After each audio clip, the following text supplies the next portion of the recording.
In this video, I'll show you how you can set your League of Legends in high priority. Now, if you're having some FPS issues or any other issues with your gameplay, what you can try and do is simply come down here, go to Task Manager. From in here, you want to go to Details, press somewhere, press L, and find League Client. From in here, you want to right click on it, set priority, and you can choose high or above normal.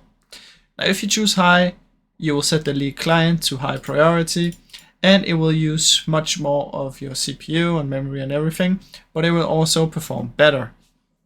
So this is useful if maybe you're having a little bit of gameplay issues, or you can see the League is not using as much as you wanted to use of your PC.